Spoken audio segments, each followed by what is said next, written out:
the second Ask a Human AI webinar and for joining us today on everyone's favorite day, Tax Day. I'm Trish McAllister, the State Bar's Law Practice Management Attorney, and I will be your moderator today. The Ask a Human live webinars were created as a way for people to have an opportunity to ask any question they wanted to about how to use AI in law practice management in sort of a casual fireside chat way. The first Ask a Human Q&A session was held on November 19th and is available on the State Bar's Law Practice Management website. Alex Shahrestani and Patrick Wright were our panelists for that one, and they are graciously joined us again today. We're super grateful because they're awesome. And they provided excellent answers to the more than 100 questions that we received back then. And they also conducted an incredible ChatGPT demo that was so popular, we actually put it on our website as a separate standalone video. So obviously there were a lot of questions that last webinar we did that we were not able to get to. We received over 100 questions. So we started what's called Ask a Human Answers to Unanswered Questions. And these are monthly videos that we release that are getting through all of the questions that were asked. And we've released 4 of those so far. And again, those are available on the Law Practice Management website. So Patrick and Alex, would you like to briefly introduce yourselves? I'm Alex Shahrestani, managing partner of Promise Legal based in Austin, Texas. We primarily work with tech startups and we do consulting for attorneys. I am primarily here because I have a background in computer science and I love building with AI. Now Patrick will introduce himself. Hey, Patrick Wright. I'm an actual practicing lawyer in North Texas. I practice family law, have 2 board certifications, one in family, one in child welfare. I serve on the Law Practice Management Committee for the State Bar of Texas, the LP division for the ABA, and also the former chair of the ABA Tech Show in 2026 and on the 2027 Tech Show board. So I love technology. Anytime I can hang out with Alex and Trish, I do it. I don't care if there are people here. This is going to be a lot of fun. It was a lot of fun last time, and we do it even if y'all weren't here. So Trish, back to you. Thanks. It is a lot of fun. But anyway, let's get to it. First, I'll give you a brief lay of the land for this webinar, and we'll start with a very brief update on changes in the AI landscape since our last webinar, before answering a few of the more than 300 questions that we received this time. I think it was closer to 400, actually. Then Alex will share his screen and do a quick tutorial on Model Context Protocol, which is also known as MCP. And he will explain what that is and how it can be useful to attorneys. So MCP is a bit of a step up from the basics, but don't panic. If you're looking for information on how to use ChatGPT or create a great prompt, you can find all that information on the videos that are already available on our website. So after the demo, then we'll resume answering your questions, and we'll take a mix of those that you submitted at registration and those that you submit today during the webinar, since you can feel free to submit questions during this webinar. And about halfway through, we'll invite you to raise your hand and ask the panelists live questions. So please be thinking about what you'd like to ask. If you do want to ask a live question, we will temporarily make you a panelist, so you'll be visible to anyone. So you may not want to be in your pajamas. Alex and Patrick will want to get as many questions answered today as possible. So they're going to limit their answers to 5 minutes. Any questions they don't answer will continue to be addressed on these monthly videos that we release. You may see me turn my head occasionally over here. I'm just looking at questions that you guys have submitted. I'm not trying to be rude or give you side face or anything like that. Okay. So Patrick and Alex, what's been happening on the AI front since we last gathered in November? Nothing. Oh my God. I know that's not right. Oh my. We're done. Mic drop. Bye. All right, Patrick, you want to kick it off? Man, I will just tell you, there is so much stuff going on in this space. I mean, we're sort of in the land of agents, and I think 2026 is going to be the agentic year for that. more people are becoming mainstream. We've seen Sam Altman's, house be firebombed. People are getting mad about it too. Gallup just came out with their survey that said that, more than half of employees are using on a day-to-day basis. Doesn't seem to be increasing productivity a lot, but it's how they're measuring it. I just think that there's so much stuff going on in this space. You almost have to be unemployed to keep up with it. What do you think, Alex? Yeah, I'm not quite unemployed, but yeah, I get what you're saying. So in terms of the things that have been happening, I think agentic is really kind of the buzzword that's going on. And I've talked about this with Patrick and some other folks before. I think it's almost a misnomer. And when we say agents, no one really knows what you're talking about. And so the way I see that sort of framework going, it's basically a number of chat bots talking to each other. So instead of you asking the chat bot several questions in a row, you ask the one question and then the chat bot asks those questions for you to move things forward. The thing that's, I think, most impactful to me is having been on this talking circuit for like 7 years now. It's nice to see the needle is moving. You all are doing it. You are moving forward. Recent surveys have come out showing that more attorneys than ever are using AI and comfortable with using AI. And the barriers to adoption are not so much the technical ones as they are more of the ethical concerns, which I think is actually a step forward, albeit a small step forward. I think the connection of external tools into AI is really a big productivity booster. And as Patrick said, productivity measurement might not quite be there, but I have thoughts on that too. So generally speaking, AI itself has moved forward. The profession has moved forward incrementally. And we're starting to see more of the interwoven issues concerning the practice of law come up with AI as well. So issues with ethics, privilege, confidentiality, sanctions for attorneys who are misusing AI. So I think we're kind of on that bell curve of adoption. We're past that nascent stage and we're on the upswing into mainstream adoption.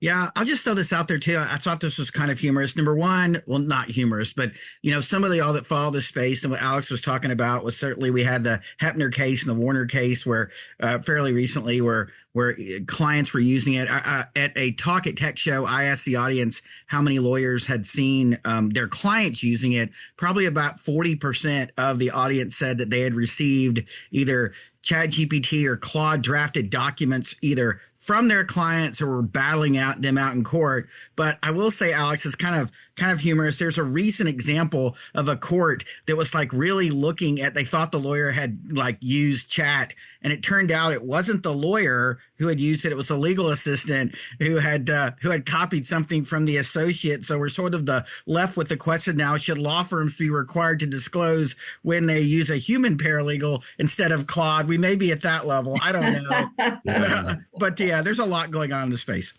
Yeah, okay. Hiring your attorney will come with a thick packet on all the contraindications. Yeah. Right. All right. Well, that is a fantastic update, you guys. I mean, it is always just continuing to change regularly and getting a lot more sophisticated. So it's pretty great too. All right, we're going to go ahead and start with our first question. Kindly, can you name 3 commercial AI platforms that meet all of the ethical and fiduciary requirements for use in a law practice environment, regardless of firm size, that do not cost an arm and a leg to access on a monthly basis? Patrick, would you like to go first or should I? Yes, I was going to say no, but don't you just want to say that that sounds like a lawyer question. I think that if you look at the 705 in Texas and 512 for the ABA. I mean, you kind of have to get to whatever industry standard is. And I think that most of those are, if you're having a paid subscription to it, you're not using the free version, you turn your training data off, and you protect client confidential information, you should be good. But just to answer the question, Clio Work just came out with a new product recently. For those Clio subscribers, if you haven't checked that out, it's new. I use chat all the time and turn my training data off. And so, I'm a big fan of chat. I don't have the $20 version, but sort of if you look at what's cheaper, I would definitely pay for that. I've got the like, I think it's $200 now a month version, and I know some of my conferences people say they hate hanging out with me because it just costs them money, and so I would say chat's good. And then for discovery, I've used a product called BriefPoint, which is you put your discovery in there, and it'll help answer them. It'll draft objections to it. You can tone it down and send it to your clients and have it help your clients answer your questions. But those are my three. Yeah. So my take is that it's kind of a perspective shift that needs to happen. It's not that there's like this perfect tool out there. Instead, it's more there's best practices for how to do it securely. And then one sort of caveat, which I hate to do it because, you want some clarity, right? I think that the state of practice and the way the bar has guided tech use over the years indicates that it's actually safe and within the bounds of ethical practice to use AI, so long as you turn off data training and like you have the paid version, like Patrick said. However, my suspicion is that there's going to be, because of misunderstandings, there's going to be some enforcement actions taken that I think are erroneous. That will be like a thing to sort of pay attention to. That being said, most of the legal service providers for AI are really wrappers. That is to say, really, they just put a different name on the product that already exists with Anthropic's Claude, OpenAI's ChatGPT or Codex, and Google's Gemini. So I would say that those three are actually the three that I kind of hang my hat on, and that's what I primarily use. So there are some benefits from using those legal tech tools, but for the most part, I find that you will get better results if you use one of those main three providers.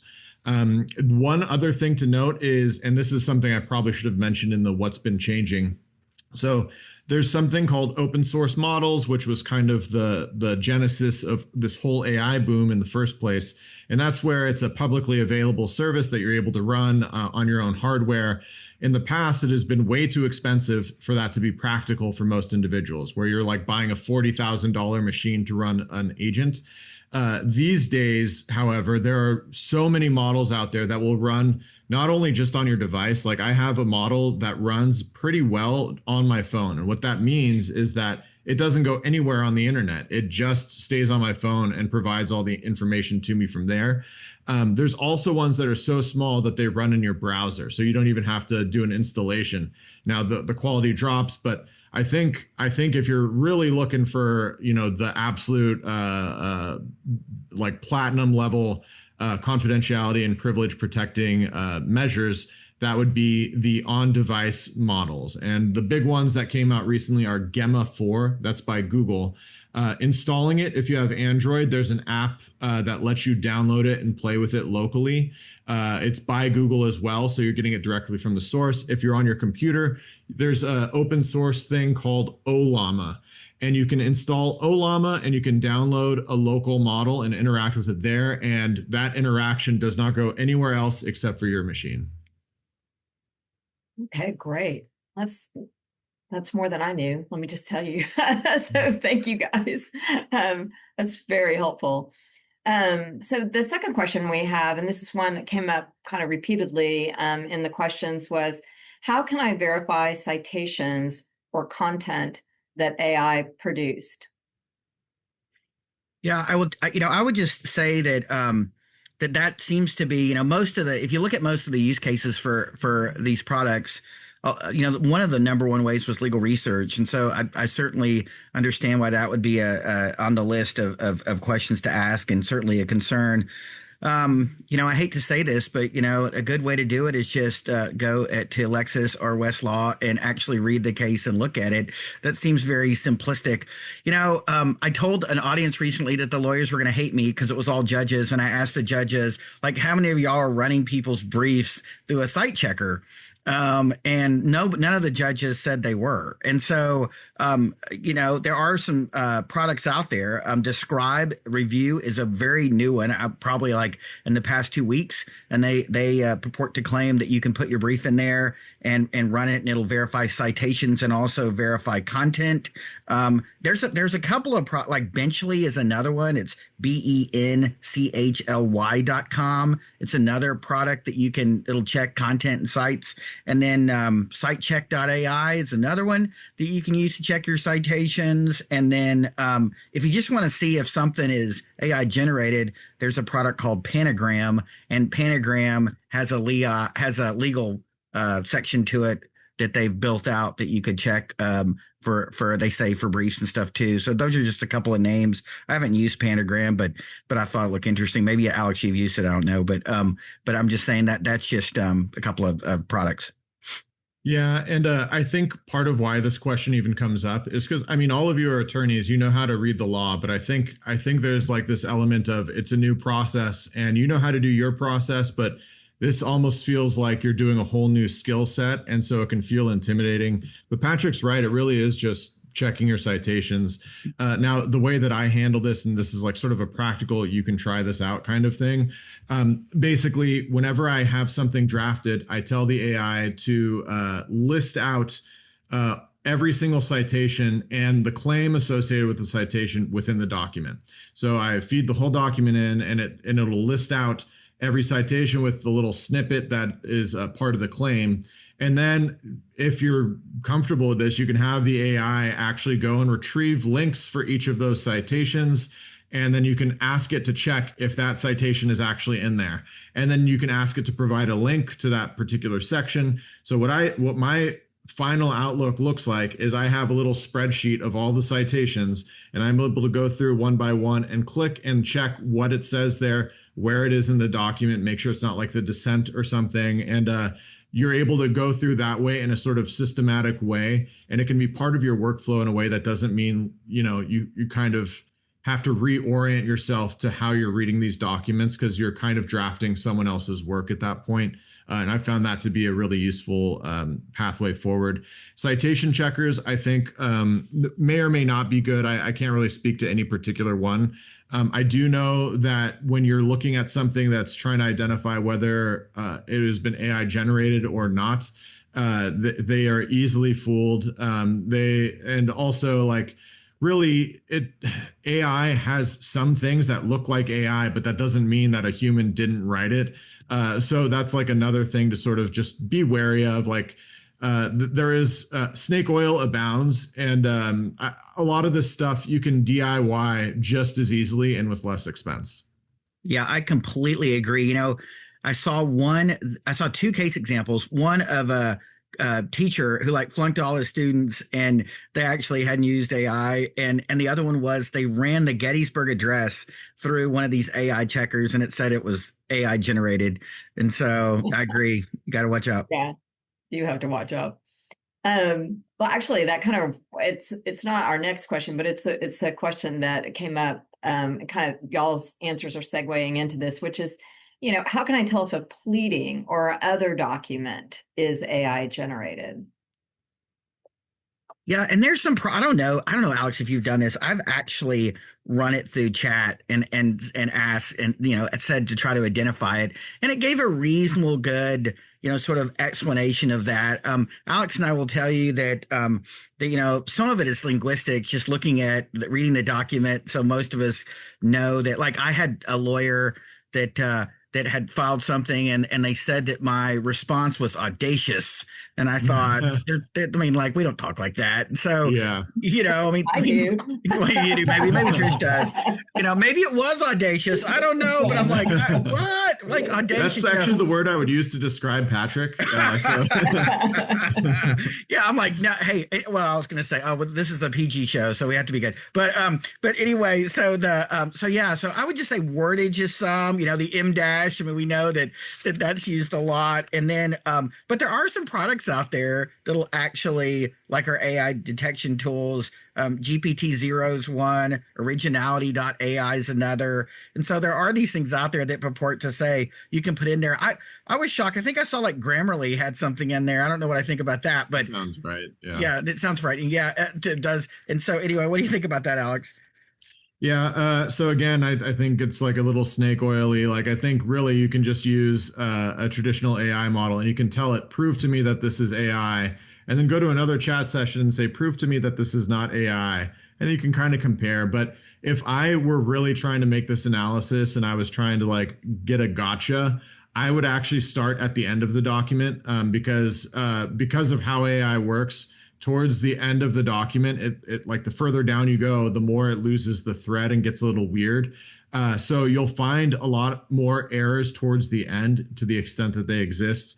Also, you'll find some level of repetition that is just not natural. It's like a point will be made and then the point will be made again later. And it's like, why would you do that? And that's not a typical drafting error, right? Like a typical drafting error is not, a whole section of a document being restated. So that would be another thing I would look for. The little tells that used to work, I mean, they worked for certain kinds of content. I was already using the M dash, and so that would get me flagged. But I just have a shortcut on my keyboard so I can use the M dash because I like it. So I think looking for those little things is not going to be a silver bullet. But if you're looking to try and do a gotcha, I would start at the end of the document and work backwards. Okay. Good advice. So the next question is, where is the line drawn between using AI as a drafting tool and delegating legal judgment to it? You want to take that one first, Alex? Sure. Yeah. I actually really liked this question. So kudos to the asker. So I think a lot of folks see this as like a black and white, like, yeah, of course, like you're the lawyer, you make the decision and, you review whatever the AI does. But I think this question kind of gets at something, which is like, where should you be delegating some of that judgment and what does that look like? I think the best way you can get value out of an AI is actually to teach it how to make the judgment calls that you want it to make. So you don't delegate judgment, you delegate the implementation of your judgment. And it's like a little bit meta and abstract and probably not how most people think, but like it's almost like a philosophy of mind problem, right? When I sit down and I look at a document, I'm doing 1,000 different things that I'm not really thinking about. And if you're able to sort of start to consciously be aware of those steps that you take, that's something you can often delegate to an AI with some success. So for example, if there's a particular type of clause in a document I'm reviewing for a client, and I know that there's like this certain level of issue that comes up, such as with work for hire, for example, I might say, okay, look for anything related to IP within this document and see if there's any potential flaws for IP assignment for the client. And then it'll surface all of that stuff and you can sort of then see how well it did, see whether you trust the way that it outputted it. And over time, you can identify, hey, this is the type of task that the AI can take on reasonably well.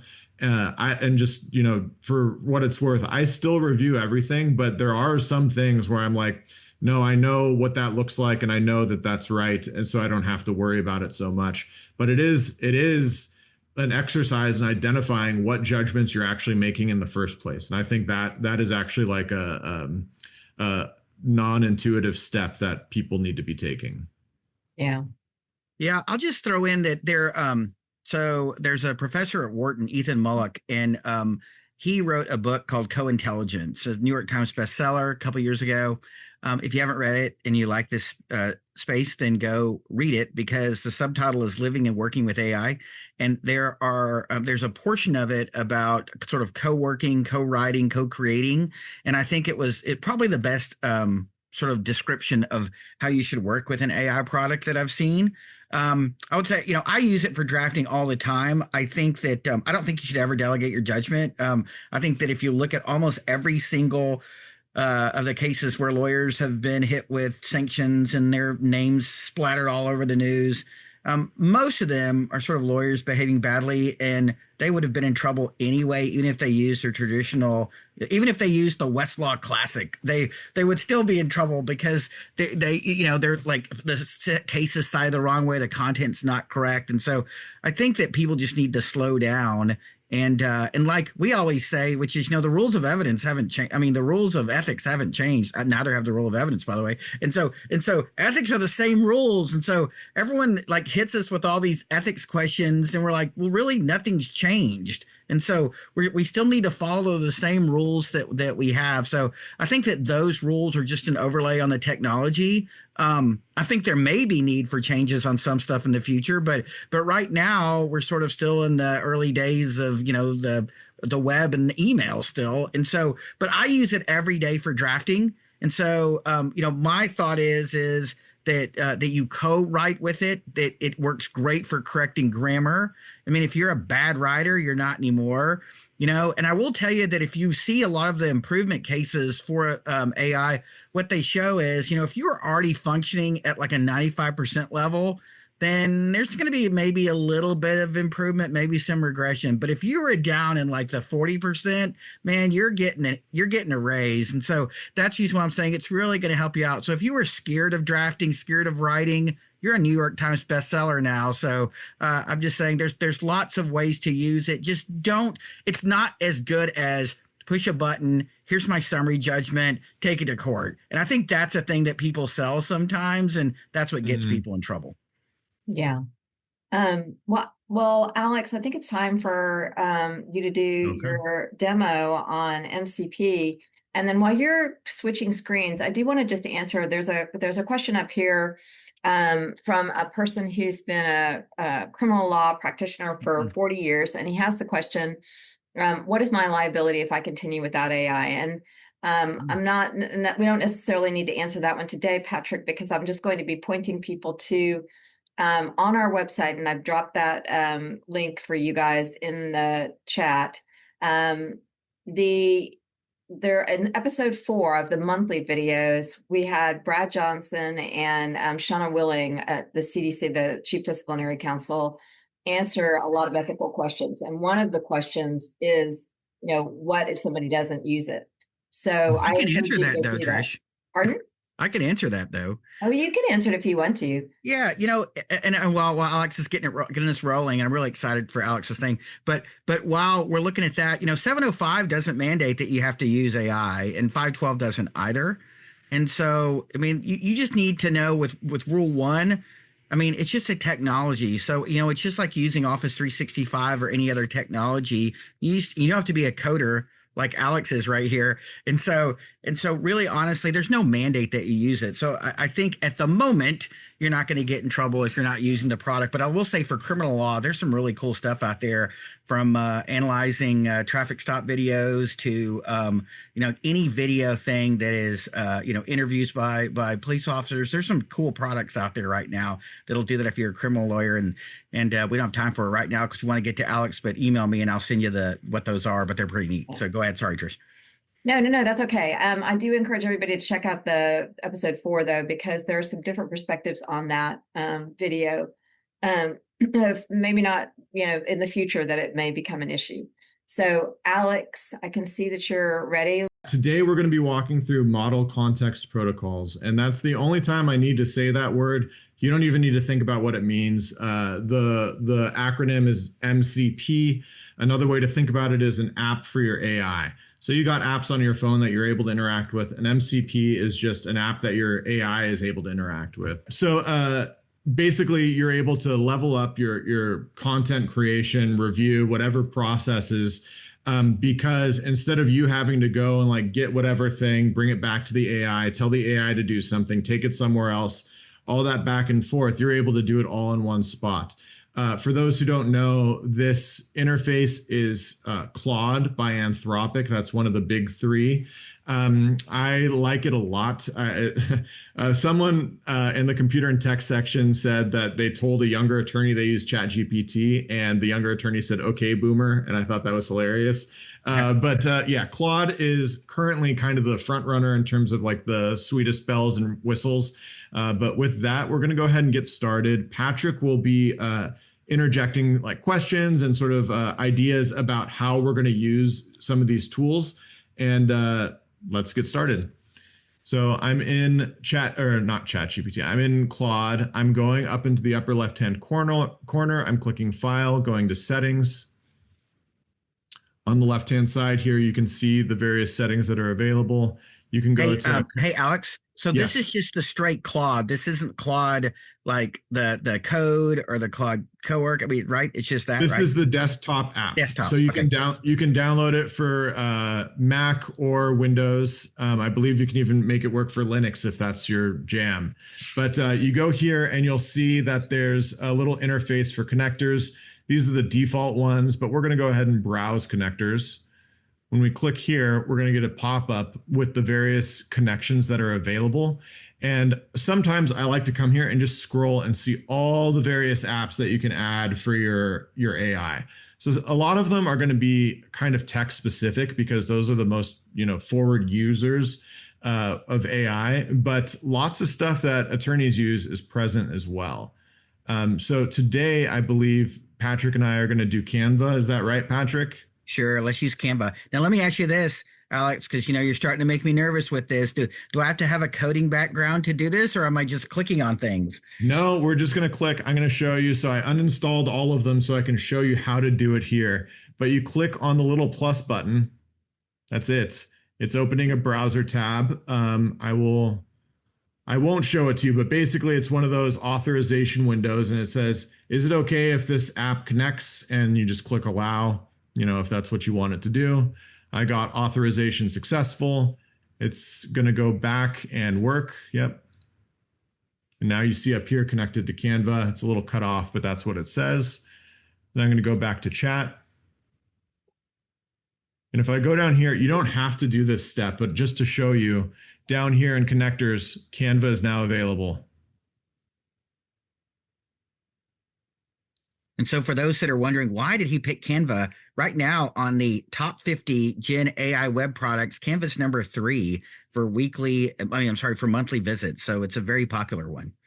So I am not big on... to see if we can maybe make the video, screen be a little less blurry, but I don't know how we can do that. But yeah, I don't know. So it's because of, let me see if it's maybe a Zoom thing. It's because I need to be able to like redact some information. So on the left-hand side, there's other stuff. And so that's probably why. Just has your history over there. Is that what it does, Alex? Yeah, and it's got a little summary of whatever you talked about. And I was like, well, maybe I can do 30 different chats to like hide the content. You know what? I'm gonna do the black bar. That just seems easier. But I'll talk you through what I'm doing as I do it, just to make it so you don't really have to read. But Patrick, what should we create with Canva today? I don't really use Canva, so. What? So I don't really use Canva. I use Gemini and Nano Banana and Chat for my graphics. So all right. So I'm going to use Canva to create presentation slides because that's something everybody can appreciate is having to create a presentation. I don't like using them very much. I like to have like 2 or 3 slides if I can get away with it. But let's create a presentation. Alex knows I like 265 slides. Yeah, that's okay. I just, I start reading off the screen if I have too many things up there. Okay. Create a presentation in Canva on using AI for lawyers. That's all I'm going to say. Hit send.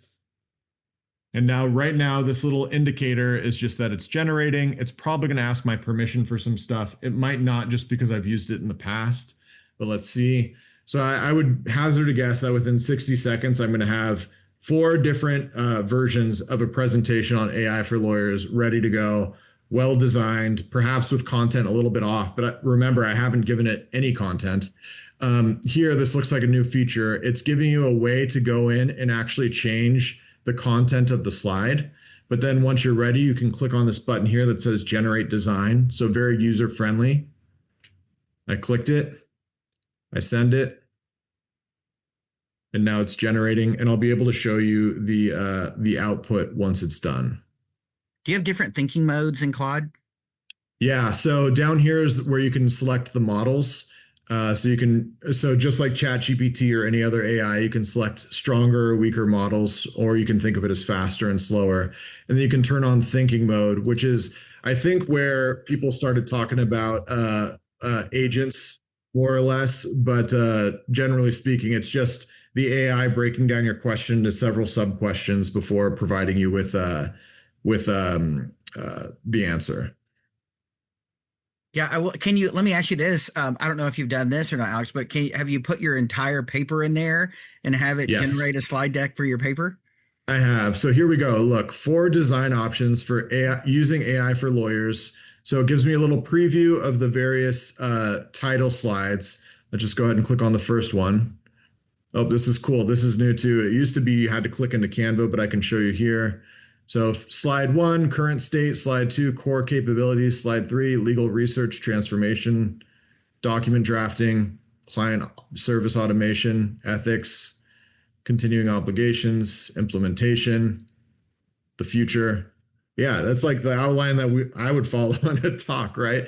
And Right. this is not pulling from my information. I just literally gave it that prompt of create those slides. If I wanted to, I could say use particular colors.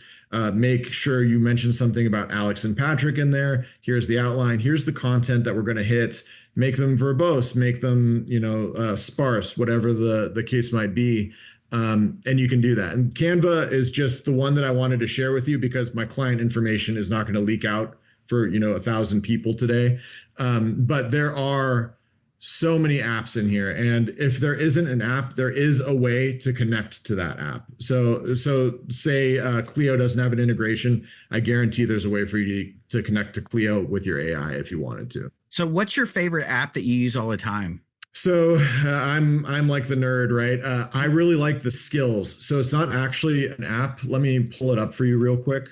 So it's, I believe, under extensions, skills. So there's skills, there's plugins, there's connectors. Connectors is what we just looked at. Plugins is a collection of apps and skills together to create a whole workflow. But a skill is basically a custom prompt that tells the AI how to address a certain problem. And so that judgment delegation thing we were talking about, where you take whatever judgment you are doing at a some conscious level and put it consciously front of mind, you can put that into the skill. So that way, every time you say do X task, it follows, Y pattern to accomplish it. So there's a skill creator even. Let me see if I can pop it open. Yep. So right here, you can see skill creator, which shows how it works. So it's basically like an advanced prompt. So anytime I do something about creating a skill, Claude would pull this document and it would read it to orient itself to the task and then follow the appropriate instructions. If you really want to dive deep, if you're like slightly past this, if you've seen this, you can now in Claude Code, you're able to dictate that there are agents who take each of those steps. So instead of one agent handling the whole thing and muddying the context, which is one of those tells we talked about, you can instead have a fresh chat session basically handle each of those steps to try and preserve the fidelity to the task. So I don't know if you saw this. Skills. I don't know if you saw this, Alex, but did you see I don't know if you saw the story of the woman who was using 5 agents to run her household. Did you see that story? Really? Yeah. No, I did not. No. Everything from what her kids were homeschooled, she was using it to do schedules and run her family. It was craziness. And we're just talking about doing a paper, but there's a lot of use cases for all this stuff in there. That was fantastic, Alex. Thank you very much. But let's get back to some of these questions. So Sure. One of the things that people, ask a lot is, do we have to disclose AI use and when do we need to disclose? You want me to go, Alex? You want to take that? I can rant if you want. Yeah. So yeah, you do have to disclose, but I think it's a silly requirement drafted from a place of not understanding, because Basically everything is running on AI, whether you are physically like typing into an AI chatbot or not. Like if you do a Google search, there's AI. Pre-ChatGPT, there was AI involved. And so this is a very like broad thing. And so practically speaking, people are just disclosing if they're using like ChatGPT or a legal tech version of the thing. But realistically, I think it's like almost a meaningless thing. Like I understand the point is to like try and make sure that people are actually doing the work of looking at what they're doing, and making sure that they're like alerting people to risks. But like I said, everything is AI, and not to mention the laws. So beyond the rules of ethics that require you to disclose to your client, there are laws that require disclosure as well, but they are also not well drafted. So the current definition of artificial intelligence for Texas is not even it. The technical meaning of that definition is not even software dependent. So I was like joking about it with a developer, and they were like, technically, my car is an AI under this definition. I was like, yeah, because the definition basically says anything that takes an input and generates an output, which is your calculator. It's also an AI, but it's your car. You push the pedal and it goes. Like it was just like a poorly drafted thing. So yes, there is a requirement that you disclose, but is it meaningful? I think not. Yeah. So if you look at 512, and 512 says that because of today's self-learning tools are designed so that their input could lead directly or indirectly to the disclosure of information related to the representation of a client's informed consent is required prior to inputting information related to the representation in such a GAI tool. And so, the issue I have on that is okay, like what type of informed consent? Do I have them all sign a form that says I'm going to use it? They're all using it. I'm saying, I mean, just from talking to lawyers, I know that their clients are sending documents that have drafted. I mean, do you have an obligation to talk to your clients in advance? I certainly think you should be having those discussions early on. And then I get this from most people. Most people come up and say, hey, I just want to put it in my fee agreement and just have it in boilerplate. But the problem with that is that 512 says to obtain informed consent when using a tool like this, this is straight from 512, merely adding general boilerplate provisions to engagement letters purporting to authorize the use is not sufficient.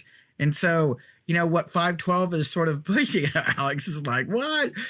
It's sort of like pushing, like, you got to have these discussions. I'm like, are you going to discuss it with me before you use it as a client? And so I think we're slippery sloping it here. Also the rationale, like straight from that opinion, would mean that you need that level of informed consent from any tool that you're using today, right? Like, Right. Because it could lead to the direct or indirect disclosure of client information. And it's not even necessarily, again, a tech tool, right? Like I think there is like, some hesitancy, and I think maybe it's kind of the nature of being an attorney to be very risk averse and like, okay, we need to tread cautiously. But like we have gotten to a point where even the guidance on how to tread cautiously is treading so cautiously as to not give any useful information. Yeah, and I was just saying, there's a lot of tools that'll have it in it that you don't even know are in it. It's just being added to every single thing. So it's sort of like, hey, I'm using Copilot, in my practice, or I'm using, a Microsoft product that has it in there. Are you going to disclose every single thing you're using? I think at some point it just gets sort of ridiculous. So, Mm-hmm. Okay. Well, that's, all said. Ranty. Well, a little ranty, but no, it's okay. It's frustrating. I think it's not particularly clear, and that's where, the rub is on that. Okay, so we're about 15 minutes out, so we do want to see if anybody wants to do a live question. Does anybody, if you want to, so here's the situation. If you want to do ask Patrick and Alex a live question, just raise your hand and I will see if anybody wants to do that. Okay. Whoops. I don't see anybody. One person. Okay. I don't know where you went. Okay, Gilbert. I'm going to bring you forward. So what's going to happen is I'm going to promote you to a panelist. A button will appear asking you to be, asking you to approve that you be a panelist. So click that. Once you have asked your question, I will mute you so that you can hear Alex and Patrick's response, and then I'll return you to being a panelist. Okay? My question has to do with any system, any AI system that has security identified as SOC 2 Type 2, which I believe is pretty much the gold standard. That should comply with any kind of requirements imposed by the State Bar of Texas, wouldn't it?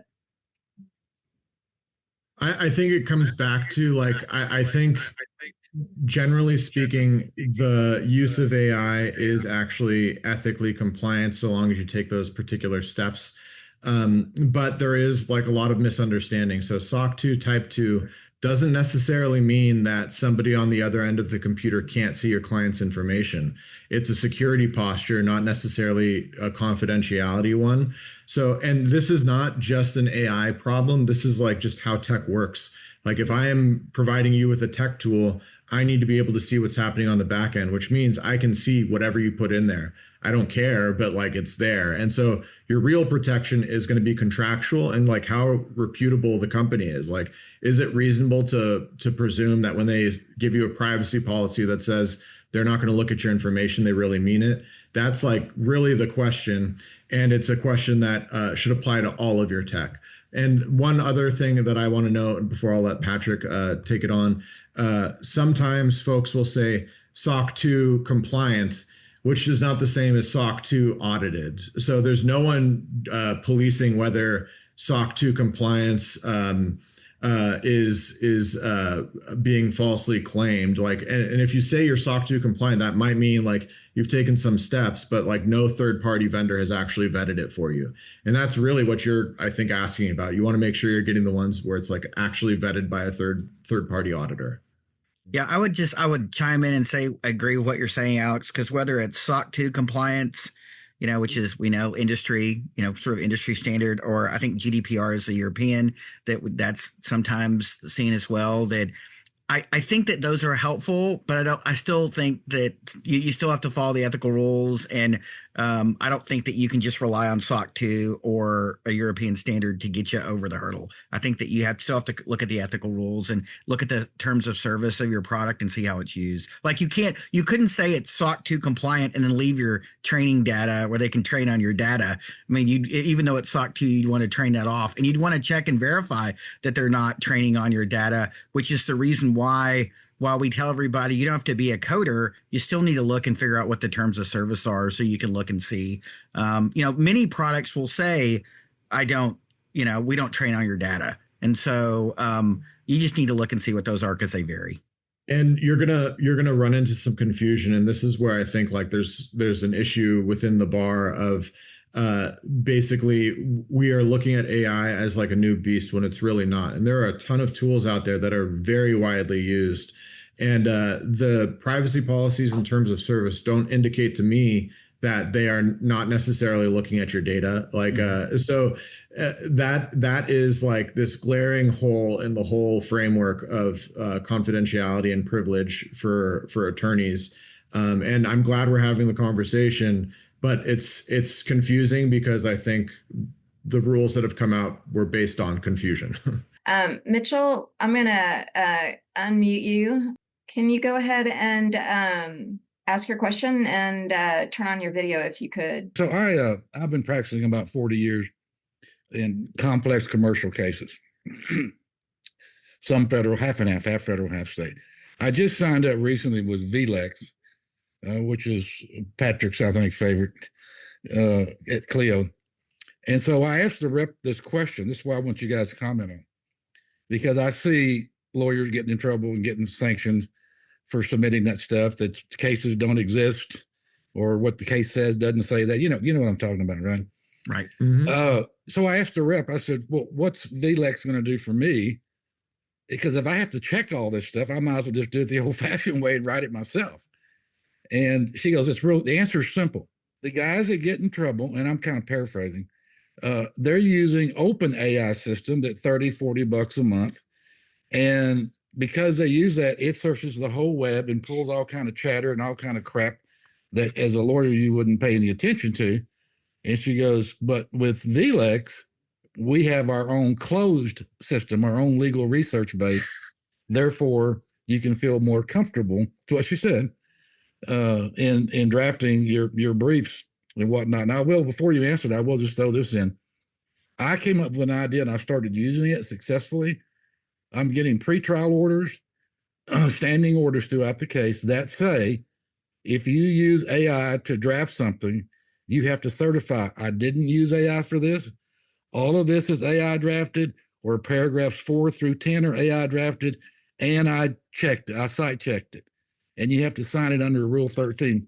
You know, this is floating around the internet today. So that's the reason why, I mean, on X, the X platform. So if y'all are looking at this topic, you'll see it. And I went, really? There's a new study. So there was a Stanford survey, and that Stanford survey looked at both Thomson Reuters product and LexisNexis, which if you talk to all those folks, they tell you closed loop system, use our system. It doesn't hallucinate. Well, the people at Stanford, when they did this, I want to say this was back in 2024, so it's a little dated. So if you see it on the internet today, it's still the old survey, in fairness to the good people at Lexis or West. But it was their products were hallucinating between 17 and 30% of the time. And those were the legal market leaders. That's right. I remember this. And there was one thing that it did better. It it made up citations less often, but it still hallucinated what it said inside the case or something, right? Like, is that right? Yeah. Okay. Yeah. And again, snake oil abounds. All of this is marketing speak, coming from, in most cases, someone who doesn't understand how it works. And so they have the cover of being able to say they're understanding and they're just wrong. I think where you're going to get your best outcomes is if you use OpenAI, if you use Claude, but you don't just throw a problem at it. You have to actually you have to do the work of okay, what do I want it to do? How do I teach it to do this? Imagine it's a high schooler who knows nothing about the law. You're not trying to teach them how to think about the law. You're telling them the discrete steps to get to something that you can use. And when you do that, you're going to move so much faster than they're able to, because they're trying to speak to a whole population of attorneys. Like in Texas alone, 100,000, a little more even. And all of us work differently, and it's not incorrect. It's just we approach the law differently, and building a product that can handle everybody's workflow is just not really a feasible thing. But you understanding how you work and telling the AI how you do it, you're just going to do better. The one advantage is that the access to those case law, and there is ways to sort of get around that. But as to the second part of your question, again, I don't think disclosure is an actual solution. I think it's like a hope and a prayer, when really the solution is you gotta read the opposing party's work and vet it yourself too. I agree. Wow, that was it. Patrick. Okay, great answer, you guys, and thank you guys. Thanks for the two people who joined us as panelists and asked those questions. I'm sorry that we weren't able to just. I keep hearing that music. I feel like I'm at the Oscars or something. I know. Well, it's because the timer went off, and I'm too slow with my cursor to get it. Anyway, but my apologies for that. We didn't get to everybody. And as I said, we will be doing monthly videos to address all the other questions that come in. But before we leave, I did want to just ask one kind of closing question for Alex and Patrick. And that is, why are attorneys at larger law firms more likely to use AI than solo firms? And where's that gap coming from? And where do you see AI heading in the future? Patrick, I'll let you go first this time. Yeah. So I would say this, which is it's really weird because the adoption with this type of technology has really, normally a lot of technology starts with a small firm up, but this has really started with the bigger firms down. Maybe they have the budgets to be able to spend on a lot of these projects. A lot of the bigger firms have created their own LLM systems that they're using, their own large language models, like you're paying for chat. Maybe they have their own because they have the budgets for it. Maybe they have the training budgets for it. And so, that being said, it has started, but it's, the regular everyday user has started using it more. I have a prediction on this. And so send me the hate mail on this comment. But there's a lot of discussion about how AI is going to affect the labor market and about how it's going to affect law firms in general. And I saw a study recently, which out of the 10 exposure, or 10 being the most exposure, like legal assistants were at a 9, which I probably tend to agree with, and the law firms were at an 8 out of 10 for exposure. I really think it's going to hit the big firms first for those solo and small people out there. And the reason why is because it's going to eat those things like contract drafting, compliance work. If you're writing any kind of written word or review of documents, that's where it's going to hit first. If you're a courtroom lawyer, I think you got some space, and I think you'll be doing good. And on sort of the out question before I flip it to Alex, like I said before, I really think 2026 is the year of the agent. I think that if you're not, spending time learning about agentic systems or how an agent will affect you or your practice, I think you're really going to be missing out, because I think there's going to be a huge gap between those people that are sort of at the frontier of it and everybody else. And I think that gap is going to accelerate as the technology continues to accelerate, because Alex and I can tell you, we spend a whole ton of time keeping up with it, and it's tough keeping up with all the changes because there are a lot. How about you, Alex? Yeah, and I'll just say before I jump into it, I think if you email either myself or Patrick about any of this stuff, we will talk your ears off about it. So feel free. Yeah, so a study recently was done. It has not been published yet, but basically 93% of attorneys in Texas agree that AI is significant for practice. While usage and adoption has gone up, there are still some barriers to adoption. And kind of to Patrick's point, yeah, the largest firms have the highest rate of adoption among the population of attorneys, right? So large firms are more likely to have adopted AI than a solo or small firm. However, by sheer volume of users, solo and small firms are actually leading the charge in terms of actual usage of AI. So taken together, I think it creates this picture of everybody wants to use it, and then the gap is coming from some barrier to adoption. And within the same study, it was shown that the number one reason folks who haven't adopted it have not adopted it are because of ethical concerns. And I think, again, it comes back to a lack of clarity on whether you're able to use these tools or not and how to use them. And I think this is an old problem that goes back to the dot-com bubble, when we sort of glossed over the fact that like people are able to see your data. And so now we have this guidance that doesn't really line up with how practice has been going for almost 30 years now. One of the big issues I find is that with a large firm, you have an ethics department, right? Like you have a whole team of people trying to understand, are you able to do this? If so, how are you able to do it? But the rules of professional conduct are actually for everybody. You should not need to be an expert in the rules of ethics. And by the rules of ethics own preamble, that's not what it's for. It's for you to understand what you should do and how to do it. And I think we're falling short. And that is why we have this gap. And it's one that needs to be addressed. Okay. Well, thank you, Patrick and Alex. I'm sorry. It is kind of dramatic, though, right? Anyway, take your Oscar and go. I know, right? I need to go. Anyway, well, we have come to the end of our journey today at at our webinar here, and I want to thank everybody for joining us and for sending us in such great questions. We hope you found it helpful. And of course, a big thank you to Patrick and Alex for their wonderful answers. You guys are so brilliant and informative, and I'm just so grateful that you give your time and your practical guidance to me, to everybody that's here. On Friday, we will send out a recording so that it'll be available also on the Law Practice Management website via the link that we'll send to you and to everybody who's registered, not just the people who attended. And a quick note that, none of the Ask a Human webinars or recorded videos that we release monthly qualify for MCLE credit due to this Q&A format. It is really one of the only ones that are out there that just purely takes questions and answers them and isn't really associated with a presentation. So that's the reason why it doesn't qualify for MCLA credit. We did get several questions in the webinar chat asking about that. Then, of course, all the other questions that we received, and like I said, we just got a ton of them. So we will be going through those and we will be answering your questions, but do be patient because there's a lot of them and we can really only get about 5 or 6 per month. Fortunately, a lot of you asked very similar questions, so that's good. If you have further questions about AI, feel free to send your questions to me directly at trish.mcallister@texasbar.com. Alex and Patrick, I won't speak for you, but I'm sure, they've said that they're happy to chat with folks as well. So thank you so much for coming, and we hope you have a great week. All right. Thanks, Thank you, Alex, Trish, for everything you do. Thanks, Trish. I appreciate Thanks, Alex. y'all. All right. Thanks, Patrick. Bye. It was fun as usual.